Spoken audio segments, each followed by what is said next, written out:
the door to a new career on your own terms with this video's sponsor, Boot.dev. Click the link below and use offer code SKILLUP30 at checkout to get a 30% off your entire first year of an annual plan. That's an even bigger discount than usual, so do get in quick. More details after the video. Resonance: A Plague Tale Legacy is the next game in the Plague Tale franchise from Asobo Studio. Notably, it's a prequel set in a different time, a different setting, and following Sophia, a very different kind of character when compared to that of Amicia.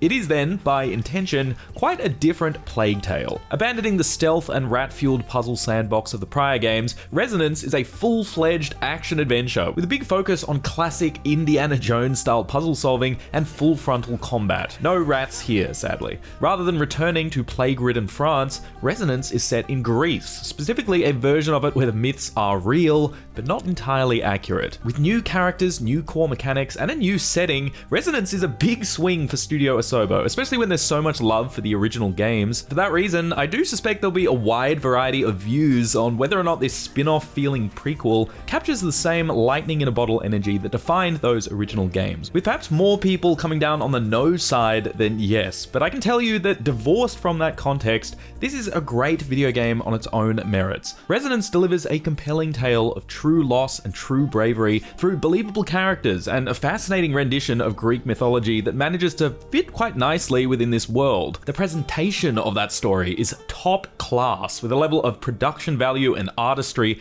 that we very rarely get outside of the AAA space. And its gameplay, while nothing too special, does hold strong, with its healthy mix of engaging puzzles that don't feel repetitive, aggressive yet strategic melee combat, and tense stealth sequences, all perfectly meted out such that I never grew tired of any of it. And shining through all this as bright as ever is Asobo's undeniable talent for storytelling. It seeps out of every pore of this game, through every heart-wrenching cutscene, every stunning environment, every emotion-stirring musical score. It even comes through in the gameplay, in the ferocity of Sophia's combat repertoire, the way it evolves in parallel with the narrative, and in the way the stealth sections that do exist here contrast against that, stripping away that power and agency. There are some derivative elements, sure, but Asobo's talents prevail here with a gripping adventure and an indelible feast for the eyes and ears.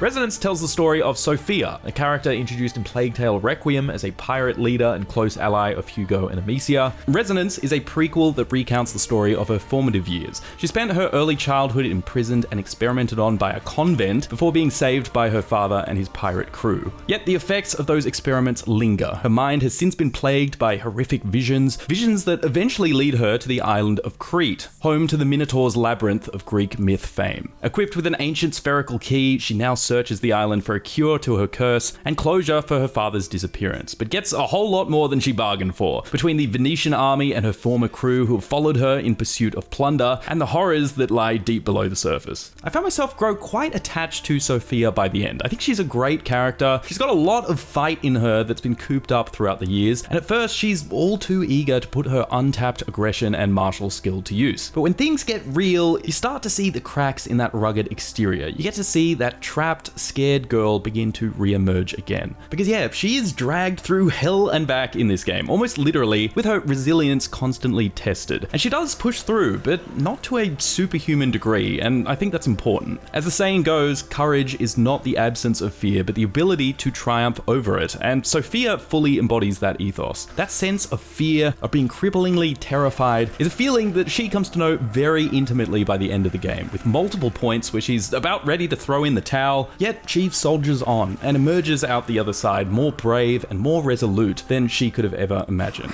Just breathe.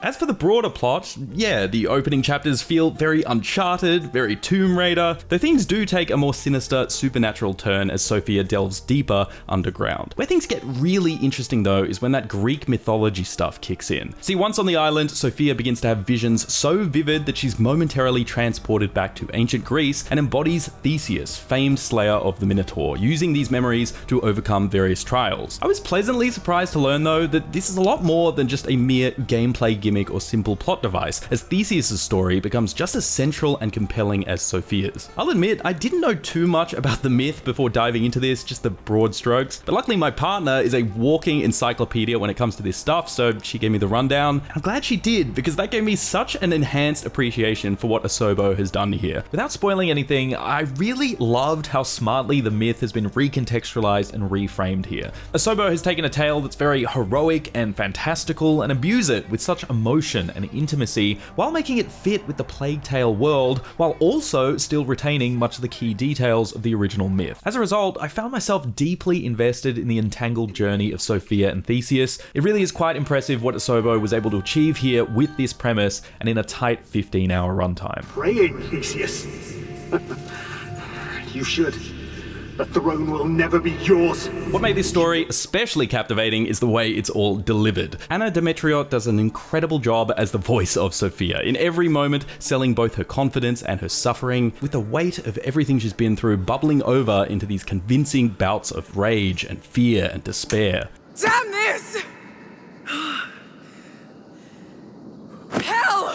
She's not the only one either. The other performances are just as excellent. I can honestly say there's not a single one that didn't blow me away with their delivery at some point in the story. And it's all enhanced even further by the excellent performance capture and cutscene direction. If I did, I could use it to, I don't know, collect a few eyeballs, carve up some folks.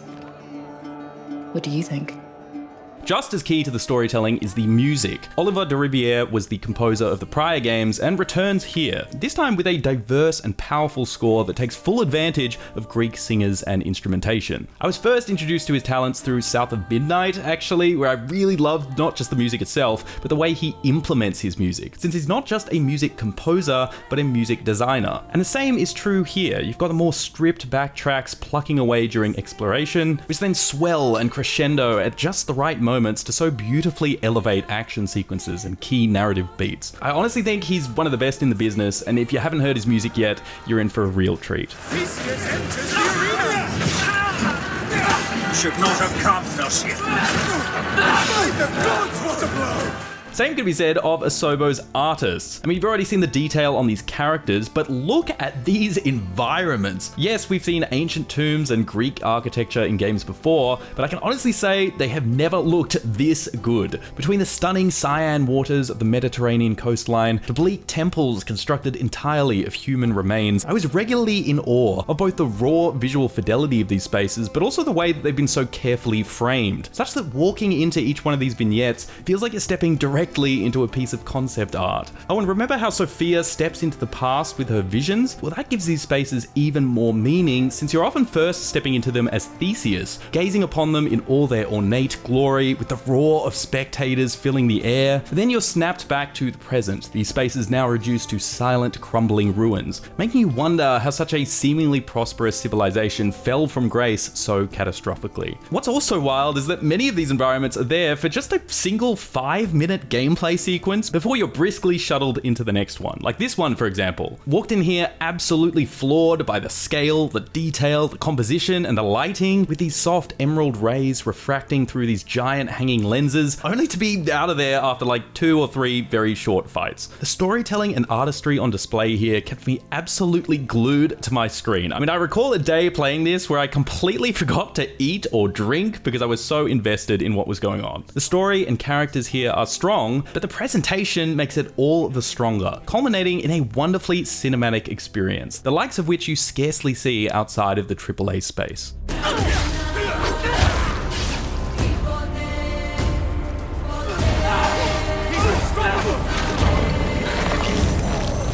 As much as I enjoyed the storytelling, the sights, and the sounds, the gameplay side of things is pretty great too, with a well-balanced mix of puzzles, combat, and stealth. Let's start with the puzzles. The majority of these revolve around the use of light, usually rotating mirrors to bounce beams or using Sophia's artifact to reveal hidden glyphs or connections, or more often, a bit of both. Now, I know some of you may be rolling your eyes hearing that, since these things have been done to death in video games before, but what I appreciated is that none of the puzzles in this game are repeated, or at least not in the way you might expect. This color-based light puzzle early on, for example, I remember walking into this room and thinking, great, can't wait to do this like a dozen more times throughout the game, but this is the only puzzle like this. Yes, there are some shared mechanics between these puzzles, but you're not going to see like the exact same puzzle with just a slightly different layout, like you might expect in other games. Their difficulty felt just right too. They each demanded I take pause to figure things out, but weren't so obscure that I found myself getting frustrated. All told, my early impression was that I'd grow tired of these at some point, but the variety and design of these puzzles is such that I honestly never did.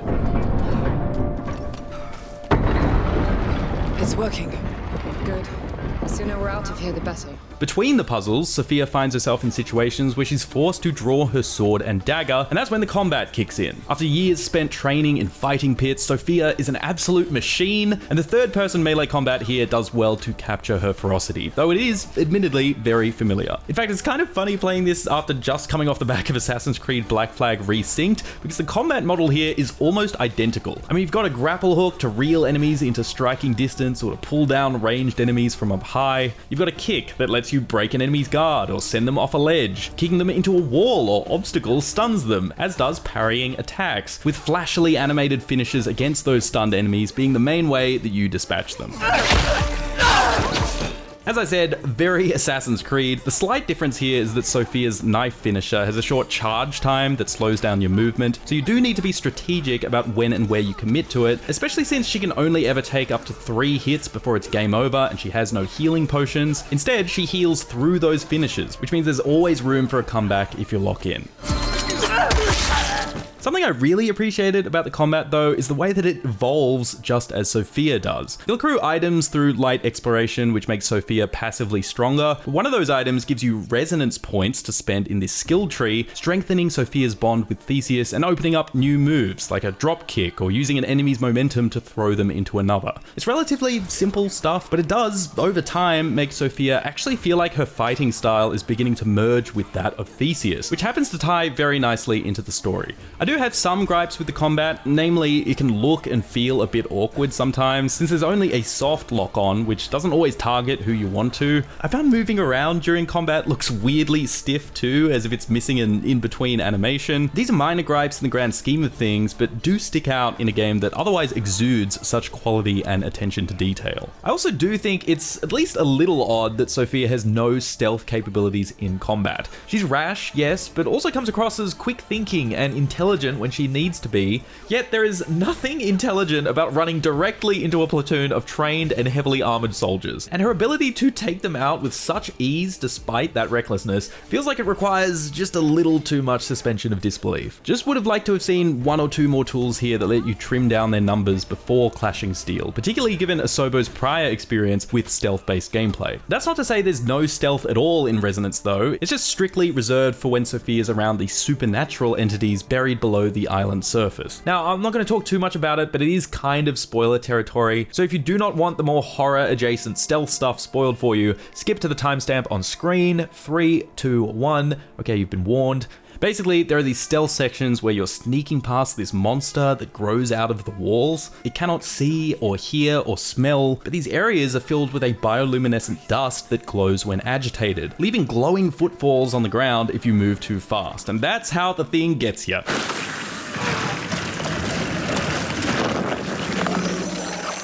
I do think Asobo left a little on the table when it comes to this glowing dust mechanic, especially given it's one of the only things that feels truly unique to Resonance. I expected more situations where I might be required to juke the creature using this, or deliberately guide it someplace. This does happen in some later sections against another kind of creature, but I counted just 2 very brief instances. I'd also hoped for some way to eventually paint trails elsewhere, some kind of tool or throwable object perhaps, or that maybe this mechanic would make for some interesting combat scenarios where you're forced to move as little as possible while fighting off attackers. I mean, there's literally a boss fight toward the end of the game that feels purpose-built for this. I don't know, the stealth is just missing that extra element that might elevate it beyond just slowly crouch walking behind cover and between light sources. Still, I did enjoy these sequences almost as much as I did the others. Between the eerie music, the quiver in Sophia's voice when she speaks, and the sound design of this creature inhaling the surrounding dust, there's some great tension here that still gets you sweating a bit. The disempowerment here also contrasts quite nicely against the combat, acting as a reminder that Sophia's blades mean little against a force such as this.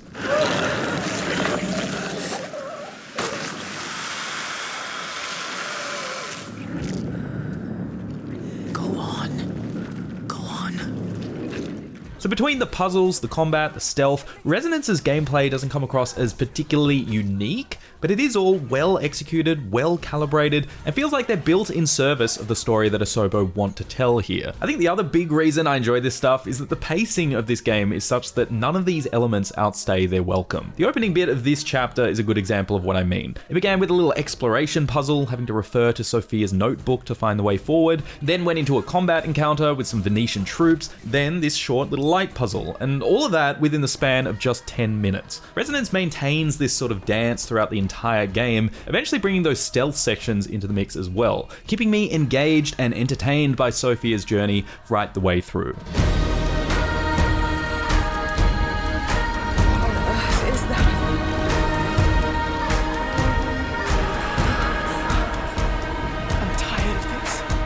There's no denying that Resonance: A Plague Tale Legacy is one very, very well-made video game. But I couldn't help but feel like it was missing something. I found it really hard to place what that something was, and I'm still not totally sure, but I think it comes down to that familiarity I've alluded to throughout this review. Many of the things that this game is doing, we have seen before. In some ways better, in some ways worse, but we have seen them. And just to be clear, I think it's totally fine for a game to not be entirely inventive. It's a difficult and risky thing to do after all. But all throughout my playthrough, I felt like I was just waiting for that extra oomph, the kind that might drown out all that familiarity. And the thing is, there are teasers of that. There are story beats that are well written and expertly delivered and perfectly complemented by this incredible score, but didn't hit me quite as hard as they ought to, owing to how little time we spend with key characters. The presentation is top tier, but it almost feels a bit wasted on a setting that it feels like we've visited in so many other games before, even if they haven't been realized in quite the same way. There are some creative gameplay sequences that offset the lack of extra tools by blending the combat with the puzzle solving, or puzzle solving with stealth, rather than keeping them siloed apart, but these sequences are too few and too fleeting. Put another way, I'm unsure if Resonance proves what makes Plague Tale special, but it does prove what makes Asobo Studio special. For an independent team, they have reached for a lot here. A Plague Tale prequel story that's juggling treasure hunting and personal drama and supernatural mysteries and Greek mythology, an action adventure with puzzles and melee combat and skill trees and stealth sections and chase sequences. With so much to wrap their arms around, there was every chance that one or more of these things might have completely slipped their grasp, but none of them do. It's all good stuff, some of it excellent, and I think the fact that I still really enjoyed my time with this, despite it treading so much familiar ground in its setting and gameplay, is a testament to Asobo's talents. Their storytelling chops continue to impress with these well-written and exceptionally performed characters, this interesting spin on a well-known myth, this spectacular music and visuals, and even through the gameplay, which is no easy feat. I'm glad to have gone on this journey with Sophia, and if you can go into this open to a very different kind of Plague Tale game, I think you'll be glad too. With all that said, I recommend Resonance: A Plague Tale Legacy. This video is brought to you by Boot.dev, the best online platform for people who want to learn back-end web development by actually doing it. What if you could have a career on your own terms? A job in a field that pays well, lets you pick from a wide variety of employers, or work for yourself as a freelancer, consultant, or contractor. These are the sorts of doors that are open to people who know back-end web development, but it's not easy. AI vibe coding is transforming the landscape, but rather than shrinking the job market, employers are still hiring. The only difference now is that they want to make extra sure the people they're hiring actually know how to do the job, and that's where Boot.dev comes in. Boot.dev's training mirrors the actual job. Programming a project start to finish in Python, setting up and using Linux the way seasoned developers do. Get stuck and a personal tutor guides you back on track by asking the right questions instead of just handing you the answers. Boot.dev's training grounds let you grind out course challenges for as long as you need to feel confident before moving on. It's all part of Boot.dev's gamified approach, challenges, XP, and leaderboards so you can track your progress and compete with over 820,000 other students. And you don't have to take my word or their word for it either, since all the learning content is free to view with a free demo of the paid interactive elements in every module. An excellent way to try before you buy if you have any doubts. But true learning is all about doing, and a subscription unlocks all of the interactive tools and exercises. Click the link below and use offer code SKILLUP30 for 30% off your entire first year on the annual plan. That's a huge discount and only available for a limited time. Plus, there's a 30-day money-back guarantee, so if you're not happy for any reason at all, you can get that money back. Visit boot.dev and use SKILLUP30 for 30% off your entire first year of the annual plan. A big thanks to boot.dev for sponsoring the video, and thank you for watching it.